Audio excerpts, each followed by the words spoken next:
तुम्ही आजवर कित्येक वर्ष तुम्ही प्राणिक हिलिंग करताय, तर तुम्ही ज्या पेशंट्सना बरं केलंय याच्यातलं काही उदाहरण सांगू शकाल का? यामध्ये 2 वर्षापूर्वी ज्या वेळेला कोविड होतं, कोरोनाच्या काळात जवळजवळ मी 25 जणांना कोरोनामधनं ओके केलेले. एक पेशंट असे होते की ते जळगावला ICU मध्ये होते आणि त्यांना हार्टचं ऑपरेशन सांगितलं होतं. तेव्हा त्यांच्या मुलीने मला फोन केला की असं असं आहे, पण आता आमचं ऑपरेशन करण्याची कपॅसिटी नाही आहे. काही वेळा असं होतं, काही लोकांना हिलिंग केल्याच्या नंतर ते म्हणतात आम्हाला भूक आल्यासारखं वाढलं, मुंगी आल्यासारखं. हे सुद्धा एक लक्षण आहे की हिलिंग लागू करते. नमस्कार, मी डॉक्टर राधिका चर्जन. आपल्या या पॉडकास्ट शो मध्ये, ज्याचं नाव आहे गप्पांच्या गावात, तुम्हा सर्वांचं खूप मनापासून स्वागत करते. आपल्या या आजच्या एपिसोडमध्ये आपण ऐकणार आहोत प्राणिक हिलिंग विषयी. तर प्राणिक हिलिंग म्हणजे काय, ह्याचा आपल्या शरीरावरती नेमका कसा परिणाम होतो हे जाणून घेण्यासाठी आज आपल्याला गेस्ट म्हणून लाभलेले आहेत डॉक्टर नीता गोडबोले. चला तर मग आपण त्यांचं स्वागत करूया. नमस्कार मॅम. प्राणिक हिलिंग म्हणजे नेमकं काय? ओके, प्राणिक हिलिंग याचा अर्थ की प्राणिक म्हणलं की साधारण लोकांचा समज होतो की प्राणिक म्हणजे प्राणी, की जनरली विचारतात प्राणिक हिलिंग म्हणजे तुम्ही काय प्राण्यांची थेरपी करता का? पण प्राणिक याचा अर्थ त्यांच्या लक्षात येत नाही की प्राणिक याचा अर्थ प्राणा. प्राणा हा शब्द संस्कृत मध्ये, प्राणा याचा अर्थ आत्मा, आणि ह्या प्राण्याच्या साह्याने किंवा प्राणा म्हणजे ऊर्जा सुद्धा अर्थ आहे.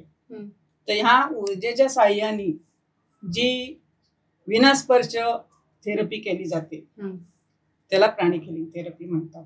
ओके. आता या हिलिंग मध्ये विनास्पर्श तुम्ही म्हणालात, विनास्पर्श कुठलंही औषध न देता ओके आपण रुग्णांना हील करतो, म्हणजे त्यांच्यावर उपचार करतो. तर ह्याच्या मागचं शास्त्र काय किंवा हे काम कसं करतं? ओके, तर हे प्राणिक हिलिंग ज्या वेळेला आपण करतो, की प्राणिक हिलिंग याच्या मागचं खरं शास्त्र असं आहे की पूर्वीच्या काळी ज्या वेळेला पूर्वीचे जुने लोक की छोट्या मुलांना या मोठ्या व्यक्तीला काहीतरी तब्येतीत वेगळं काही जाणवलं किंवा ताप वगैरे आला, तर त्यांचा असा समज असायचा की आपण मीठ उतरून टाकलं की सगळं जातं. पण ते मीठ उतरून टाकायचे, पण त्यांचं शास्त्र वेगळं होतं की ते मीठ उतरून जाळायचे, म्हणजे शेगडीत किंवा चुलीवर किंवा स्टोवर टाकायचे.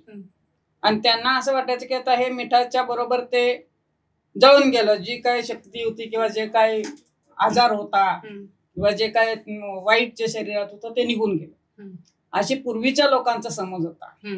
पण ते हे पूर्वीचं शास्त्र आहे ते काही वर्षांनी विकसित होत गेलं आणि सायंटिफिक दृष्टीने की हे जे आहे हिलिंग किंवा जे मिठाची जी त्यांची जी सिस्टीम होती, तर ती आता हिलिंग स्वरूपात म्हणजे उपचार पद्धतीमध्ये आली.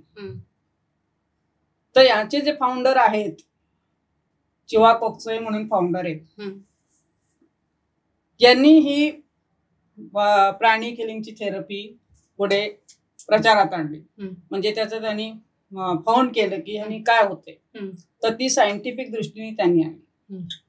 तर चिवा कोक्सोई जे होते ते लहानपणी 13 वर्षाचे असताना त्यांना जे हे होतं की एक आपण हे जे मिठाच्या पद्धतीचं आहे याचं आपण शास्त्र शोधलं पाहिजे.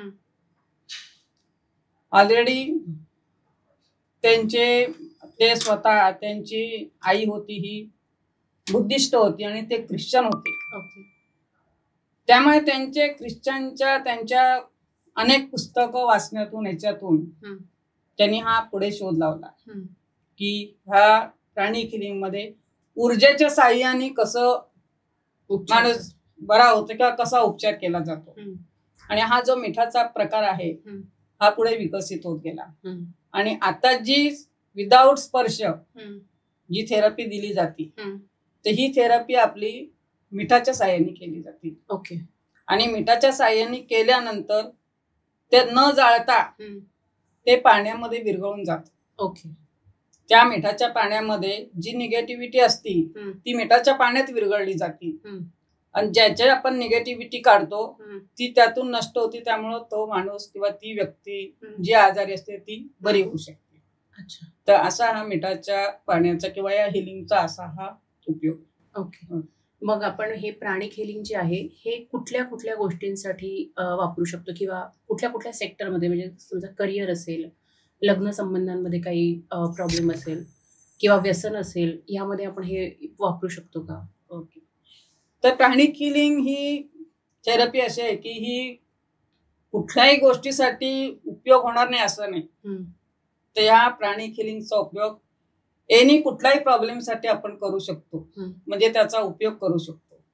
आणि ही म्हणजे एक प्रकारची आपण जी ऊर्जा देत असतो. हम्म. आणि ह्या ऊर्जेच्या साह्याने आपण जसं आजारासाठी म्हणजे फिजिकलसाठी जसा उपयोग करतो तसा मानसिक म्हणजे जे मानसिक रुग्ण असतील त्यांच्यासाठी सुद्धा याचा उपयोग केला जातो. तसेच मानसिक मध्ये फक्त मानसिक म्हणजे ब्रेनच्या बाबतीत नाही, हम्म. तर मानसिक मध्ये पण अनेक प्रकार येतात. त्यामध्ये एक म्हणजे व्यसनासाठी येतो. हम्म. व्यसन हा मानसिक मध्ये येतो. हम्म. त्यानंतर एकाग्रता. हम्म. एकाग्रता ही लहान मुलांच्या पासून मोठ्या विद्यार्थ्यापर्यंत हम्म. म्हणजे जे कॉलेजचं शिक्षण घेत आहेत, उच्च शिक्षण घेत आहेत, हम्म. त्यांच्यापर्यंत म्हणजे याचा उपयोग होतो की त्यांची काही गोष्टींनी हम्म. लहान मुलं खेळण्याच्या नादात एकाग्र नसतात. हम्म. कारण त्यांचं लक्ष सगळं खेळामध्ये असतं. हम्म. आणि मग त्यांच्या पालकांना वाटतं की मुलगा अभ्यास करत नाही, हम्म. मग तो पास कसा होणार आणि पुढं कसा जाणार हम्म. हे त्यांना टेन्शन असतं. हम्म. मग अशा वेळेला ते सांगतात हम्म. की असं आमच्या मुलांनी पास झालं पाहिजे. होय. मग कसं झालं पाहिजे, हम्म. मग त्यांना एकाग्रता करायचं काम हिलिंग करतं. अच्छा. त्याच प्रकाराने मोठ्या मुलांच्यासाठी पण जे 10वी 12वी किंवा जे कॉलेजचं शिक्षण घेत आहेत हम्म. त्यांच्यासाठी सुद्धा त्यांनी जर हिलिंग करून घेतलं हम्म. तर त्यांचा अभ्यासाचा फोकस वाढतो, हम्म. त्यांचा उत्साह वाढतो. हम्म. आणि त्या पद्धतीने ही जी थेरपी आहे की ही त्यांच्या परीक्षेच्या टाइमात जर आपण केली हम्म. की साधारण परीक्षेच्या आधी त्यांची 15 दिवस आधी आपण जी थेरपी चालू केली हम्म. तर त्याचा इफेक्ट त्यांना खूप चांगला येतो. अच्छा. आणि त्यांची पर्सेंटेज भरपूर वाढू शकतात. अच्छा. तर हा एकाग्रतेसाठी होतो. ओके.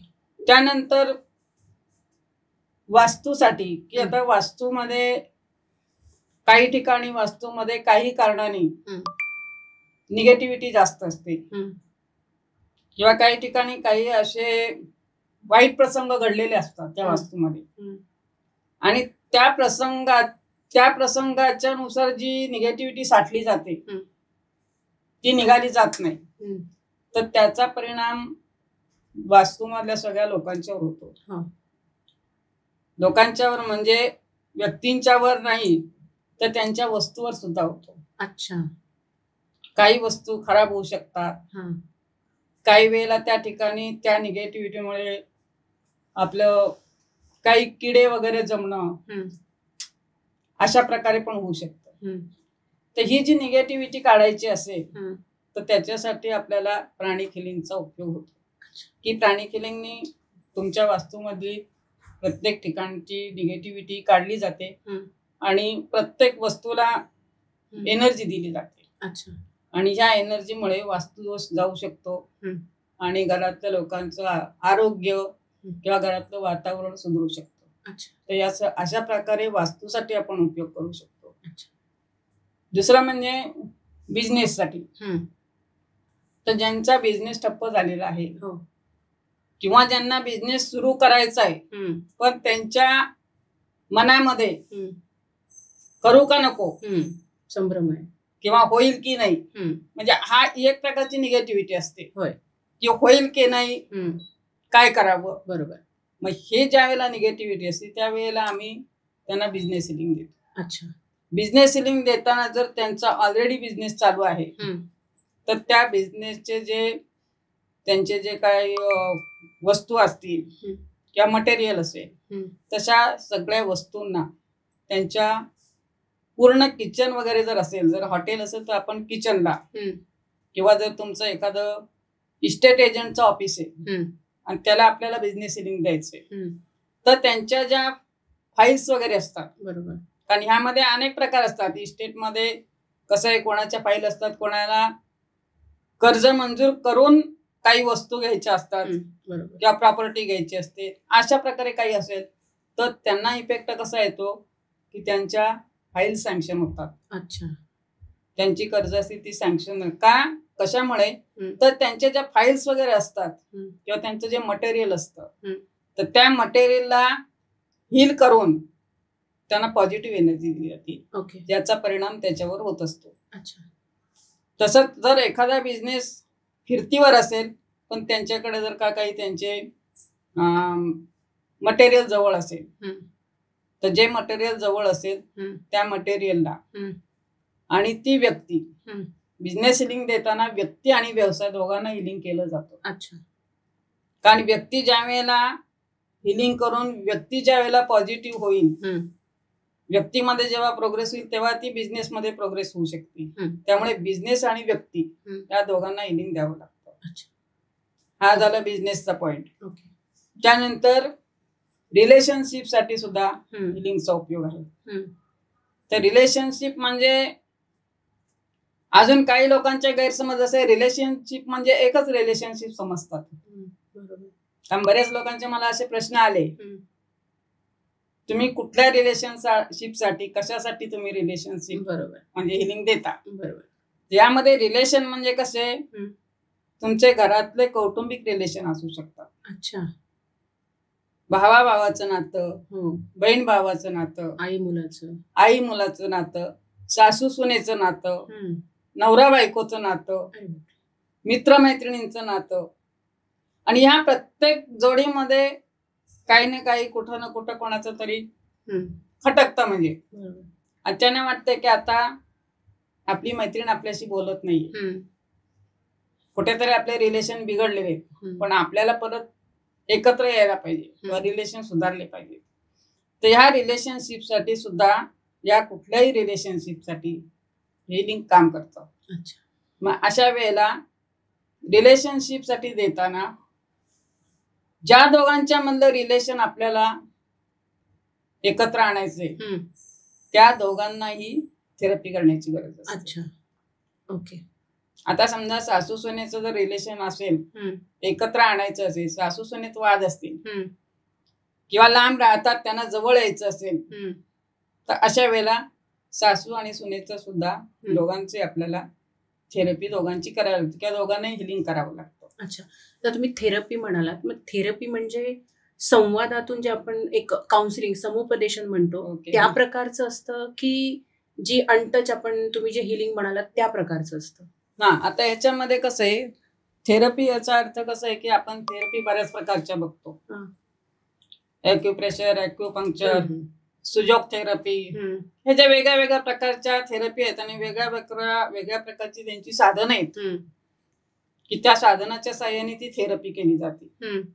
आपली जी थेरपी आहे याच्यामध्ये आपल्याला पेशंटशी बोलणं किंवा समुपदेशन याची गरज जास्त नसते. अच्छा, समुपदेशन करणं म्हणजे आता एखादा पेशंट असा असतो, मानसिक असतो, तो समोरच तुमच्या येणार नाही. बरोबर, तुम्ही समुपदेशन कसं करणार? बरोबर.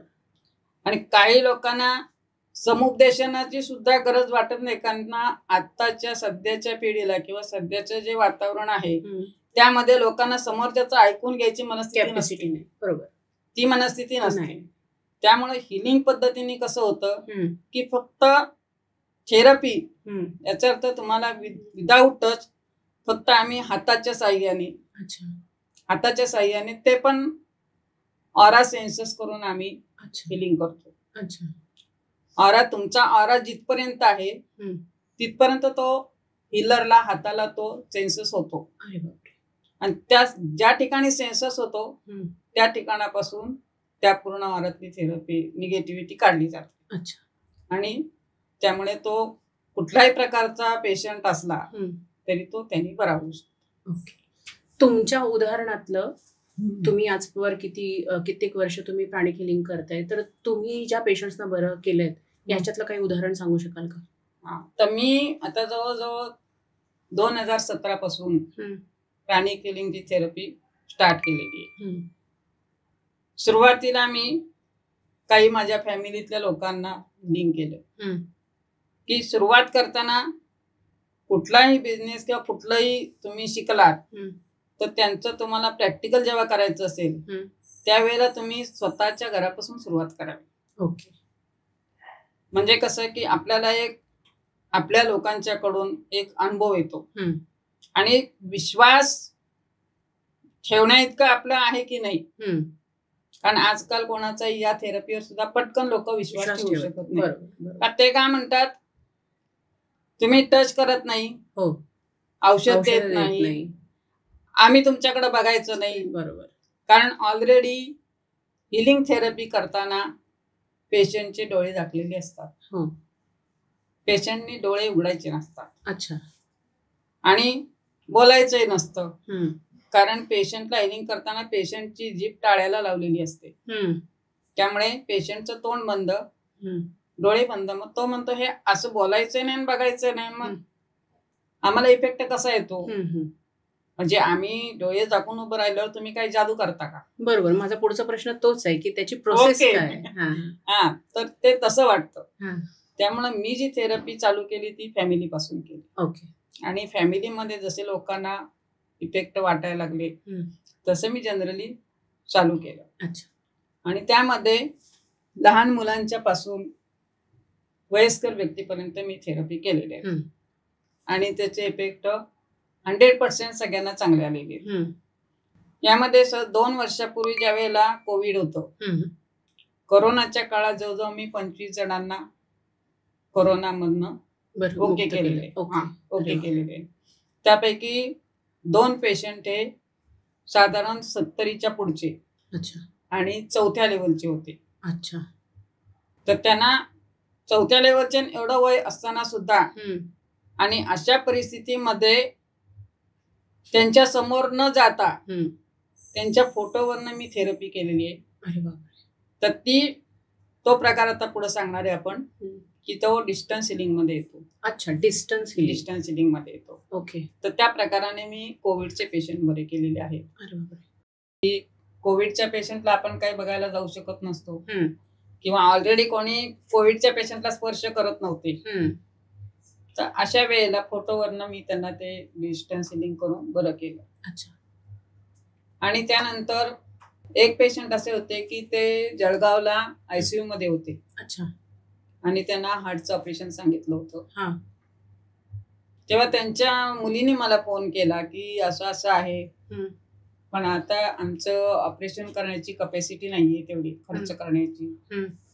मॅडम हिलिंगने बरं होऊ शकेल का?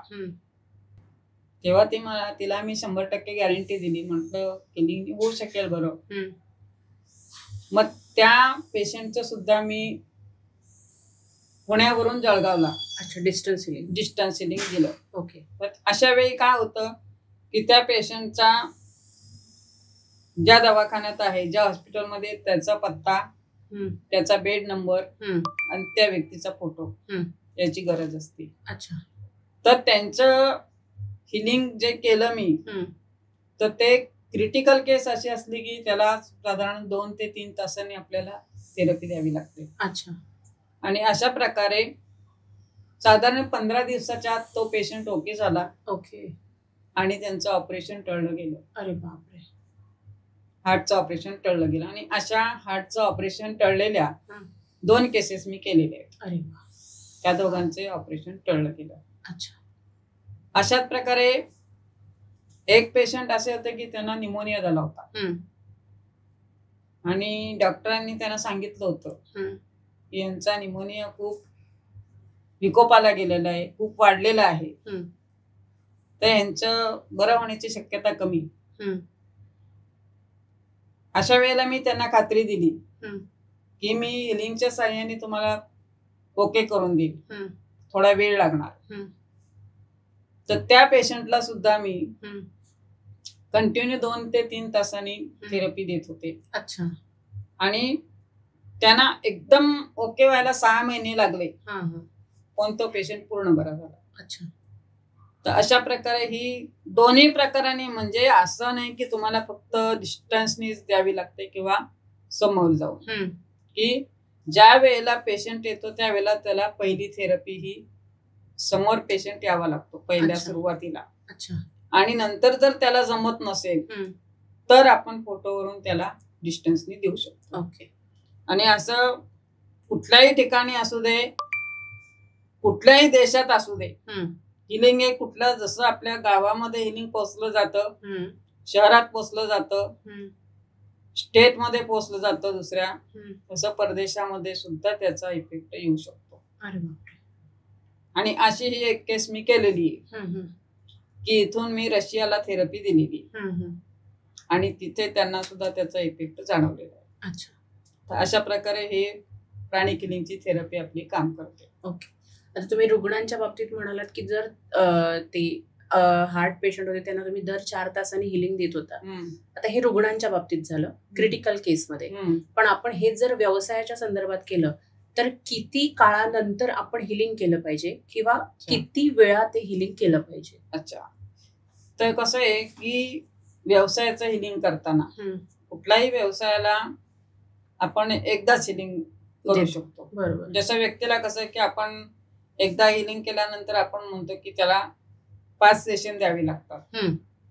तसं बिझनेसच्या बाबतीत समजा आपण एका वेळेला बिझनेस हिलिंग केलं आणि त्यांचा बिझनेस व्यवस्थित वाढला तर साहजिक त्या व्यावसायिकाला वाटतं की बाबा ह्या महिन्यात आपला बिझनेस इतका चांगला वाढलेला आहे तर आपण दर महिन्यातून एकदा करून गेला काय हरकत आहे. बरोबर. अगदी बरोबर. आणि जर एखाद्याला वाटलं की जरा 1 महिना चांगला चाललाय, पुढचा महिना बघूया, मग त्याचा पुढचा महिना पण त्याचा चांगला चालला तर मग त्या व्यावसायिकाला कोणी 1 महिन्यानी करू शकतात, 2 महिन्यांनी करू शकतात, किंवा जेव्हा त्यांचा व्यवसाय मंद व्हायला लागेल तेव्हा करू ते त्यांच्या मनावर असतो. असं आजाराच्या बाबतीत होत नाही, पेशंटच्या बाबतीत असं होत नाही. वास्तूच्या आणि बिझनेसच्या बाबतीत हे होऊ शकतं. वास्तूच्या बाबतीत आपण एकदा वास्तू हिलिंग केलं आणि वास्तू हिलिंग केल्यानंतर वास्तूमध्ये तुम्हाला खूप छान वाटलं, काहीच प्रॉब्लेम नाही, सगळं ओके चाललेलं आहे, तुम्हाला परत करण्याची गरज नाही. तसं फिजिकली किंवा मानसिक असं होऊ शकत नाही. कारण ज्यावेळेला आपण फिजिकल हिलिंग करतो त्यावेळेला पहिल्या सेशन मध्ये ती व्यक्ती आपोआप आपल्याला सांगते की मला 50% फरक पडला, किंवा समजा 20% फरक पडला, म्हणजे त्यांना पर्सेंटेज सुद्धा कळतात पेशंटला की 20% फरक पडलाय. 20% पहिल्या जर सेशनला फरक पडला, दुसऱ्या सेशनला 40% होणार. म्हणजेच कसं आहे की 5 सेशन तुमचे झाले की तुम्हाला 100% फरक पडतो. या दृष्टीने कसं आहे की प्राणी किलिंग मध्ये 5 सेशन हे आजारासाठी सुरुवातीला दिले की ते ओके होतात. आणि जर समजा क्रिटिकल असेल किंवा जुना आजार जास्त असेल त्यासाठी आपल्याला जास्त सेशन द्यावे लागतात. ओके. या प्राणिक हिलिंगचं साधनं किंवा एखादं कुठली ट्रीटमेंट सुरू करायची असेल किंवा एखादी हिलिंग असेल तर त्याचे काही साधनं असतात का? म्हणजे काही पेशंटला काही वापरायचं असतं का ते करत असताना, किंवा तुम्ही काही वेगळी साधनं वापरता का? तर यामध्ये कसं आहे की साधनं म्हणजे काय असं मशिनरी म्हणा किंवा कुठलं तरी काही असं लागत नाही. की प्राणी क्लिनिंगसाठी खूप साधं आणि सोपे साधन. त्यासाठी फक्त एक प्लॅस्टिकचा बाउल लागतो, मीठ लागतं आणि पाणी लागतं. याशिवाय कुठलेही साधन यासाठी लागत नाही. त्या फक्त इतक्या छोट्याशा साधनाने आज मोठे आजार बरे करतोय आपण. की मिठासारखी वस्तू म्हणजे काहीच नाही, मीठ प्रत्येकाच्या घरात असतं, खूप साधी सिंपल वस्तू आहे, पण ह्या छोट्या वस्तूपासून किती मोठे आजार आपण बरे करतो. की त्यामध्ये निगेटिव्हिटी जाण्याचं मोठी ऊर्जा आहे त्या मिठात. आणि ह्या ऊर्जेमुळेच हे प्राणी किलिंगचं सगळं व्यवस्थित लोकांचं होतंय. आता ते करताना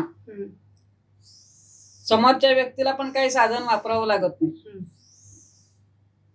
त्यांनी फक्त उभं राहायचं काम असतं, त्यांना बाकीचं काहीच नाही. फक्त त्याने एक नियम हिलिंग केल्यानंतर असा पाळायचा असतो की ज्यावेळेला आम्ही पॉझिटिव्ह ऊर्जा देतो किंवा हिलिंग करतो. त्यानंतर हिलिंग केल्या केल्या त्या व्यक्तीने हातपाय तोंड धुणं किंवा आंघोळ करणं हा प्रकार करायचा नसतो. अच्छा, हे टाळावं. का हे टाळावं. कारण आपण जी त्यांना पॉझिटिव्ह ऊर्जा दिलेली असते आणि हिलिंग केल्यानंतर जर त्याने ती आंघोळ केली किंवा हातपाय धुतले तर ती ऊर्जा त्या पाण्यामधून निघून जाण्याची शक्यता असते. अच्छा. अच्छा. प्राणी हिलिंग केल्यानंतर कोणी म्हणतात की काही जाणवलं नाही. म्हणजे काही जाणवलं नाही म्हणजे ज्या वेळेला ती व्यक्ती पहिल्या वेळेला हिलिंग घेते किंवा आपण थेरपी करतो, पहिली वेळ असल्यामुळे त्यांच्या ते काय केलं हे लक्षात येत नाही. काहीतरी त्यांना जाणवतं पण ते सांगता येत नाही. बरोबर. काय काय झालं ते सांगता येत नाही. तर ही हिलिंग दिल्याच्या नंतर ही हिलिंग तुम्हाला लागू पडली की नाही हे आम्हाला कळतं. अच्छा. तर हे कसं कळतं की ज्या वेळेला हिलिंग केल्यानंतर किंवा करताना समोरच्या व्यक्तीला खोकला येत असेल, खोकला यायला चालू झाला किंवा शिंका यायला चालू झाल्या किंवा डोळ्यातनं पाणी गळागळा पाणी जास्त यायला लागले, तर अशा वेळेला हे जे डोळ्यातनं पाणी येणं किंवा शिंका येणं किंवा खोकला येणं ही जी लक्षणं आहेत ही तुमच्यातली निगेटिव्हिटी बाहेर पडलेली आहे. म्हणजेच तुम्हाला हिलिंग लागू पडले. अच्छा. हे तुम्हाला ती थेरपी लागू पडली. काही वेळा असं होतं काही लोकांना हिलिंग केल्याच्या नंतर ते म्हणतात आम्हाला असं झोप आल्यासारखं व्हायला लागले, गुंगी आल्यासारखे होते. हे सुद्धा एक लक्षण आहे की हिलिंग लागू पडले. की जरी त्यांनी तुम्हाला समोरच्याने सांगितलं की आम्हाला काही झालं नाही पण तुम्हाला काय झालेलं हे आम्हाला दिसतं. त्यामुळे आमच्या लक्षात येतं की तुम्हाला ते हिलिंग लागू पडले की नाही. ते झाल्यानंतर समजा हिलिंग केल्याच्या नंतर जर तुम्हाला झोप आल्यासारखं वाटलं तर अशा वेळी शांतपणे डोळे झाकून बसायचं किंवा 5-10 मिनिटं तुम्ही झोपायचं. त्यामुळे तुमच्या अंगात जी आम्ही ऊर्जा दिलेली असती त्या ऊर्जेमुळे तुम्हाला फ्रेश वाटतं. मगाशी आपण जेवताना बोललो की सेल्फ हिलिंग बद्दल ते आमच्या व्ह्युअर्सला तुम्ही प्लीज सांगाल का? सेल्फ हिलिंग म्हणजे काय आणि ते कसं करायचं? सेल्फ हिलिंग, आता सेल्फ हिलिंग म्हणजे कसं की आता काही वेळेला आपल्याला काही त्रास होतो, बेचैन वाटतं की असं वाटतं की आळसल्यासारखं झालंय, उत्साह वाटत नाही, कशात मन लागत नाही की आपल्याला फ्रेश व्हायला पाहिजे, एकदम फ्रेश वाटलं पाहिजे. पण आता करणार काय? आता अशा तर गोष्टीसाठी आपण दवाखान्यात लगेच जाऊ शकत नाही. साध्या गोष्टीसाठी तशा काही किरकोळ गोष्टी असतात की त्यामुळे आपल्याला फ्रेश वाटलं पाहिजे, आपल्या कामातला उत्साह वाढला पाहिजे. तर या सर्व गोष्टीसाठी की तुम्ही सेल्फ हिलिंग करू शकता की सेल्फ हिलिंग केल्यामुळे तुम्हाला त्याचे फायदे भरपूर आहेत.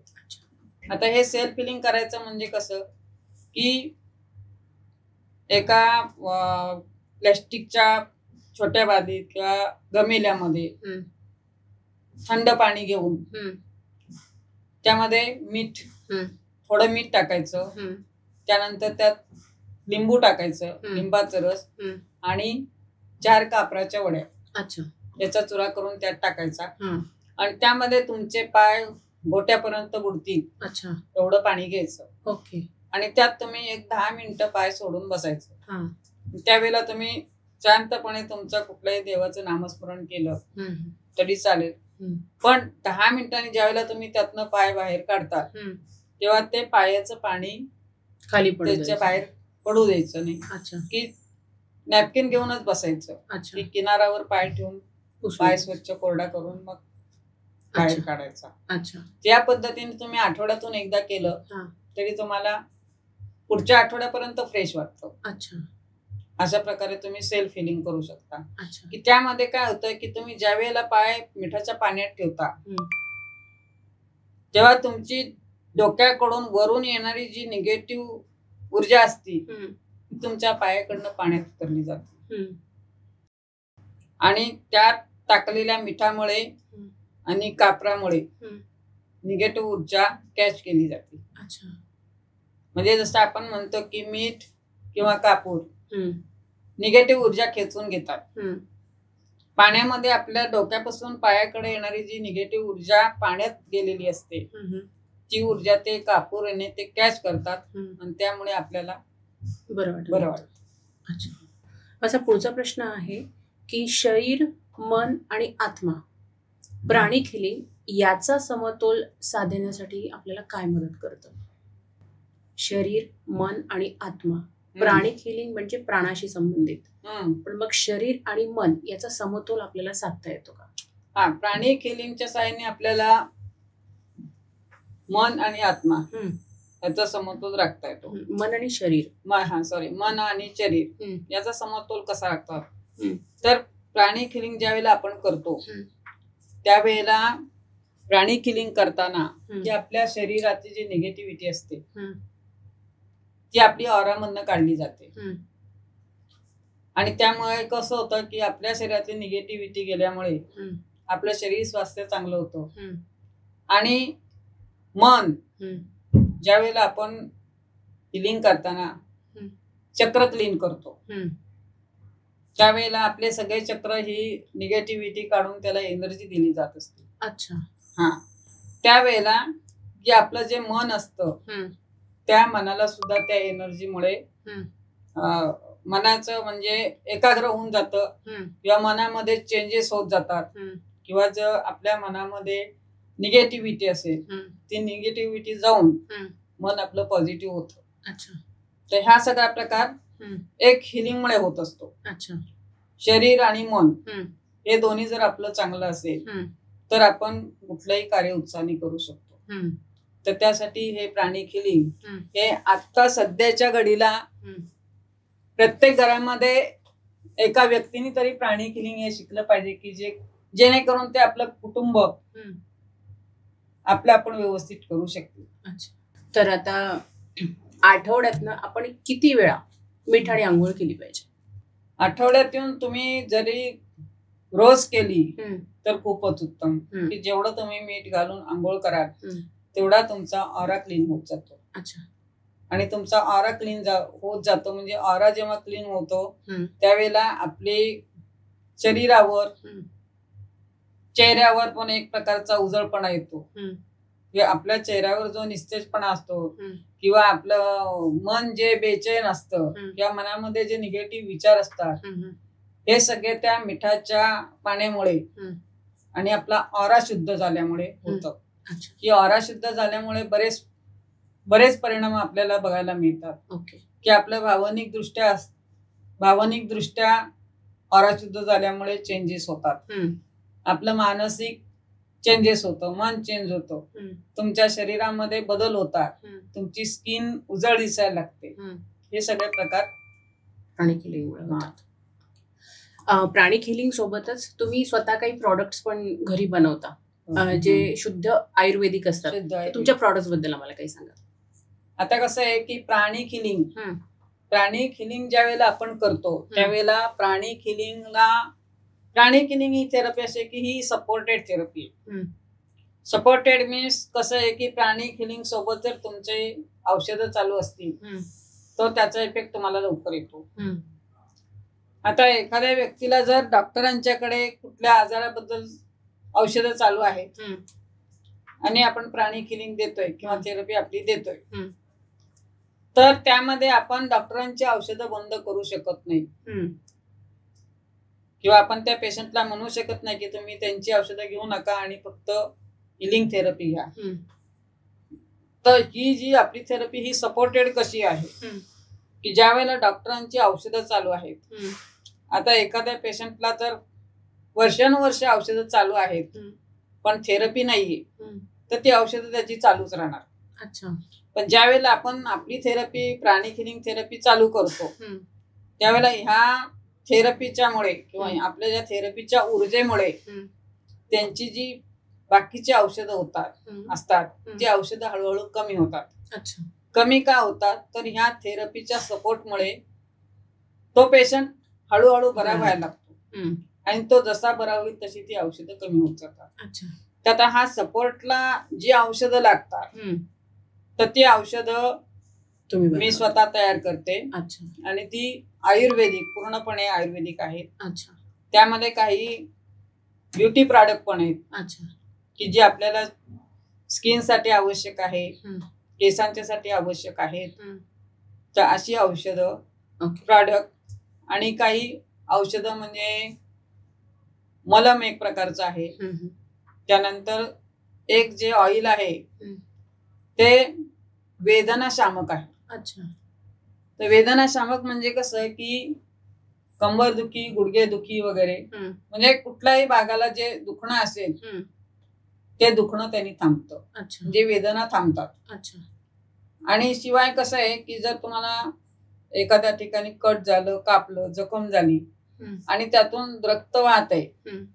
तर ते रक्त व्हायचं सुद्धा त्या तेलाने थांबतं. अच्छा. तर ते A1 रिलीफ ऑइल म्हणून आहे. हम्म. ते सुद्धा मी तयार करते स्वतः. अच्छा. त्यानंतर त्याच्याबरोबरच ऑल इन वन नावाचं एक मलम आहे. अच्छा. ऑल इन वन त्याच्या नावातच अर्थ आहे हम्म.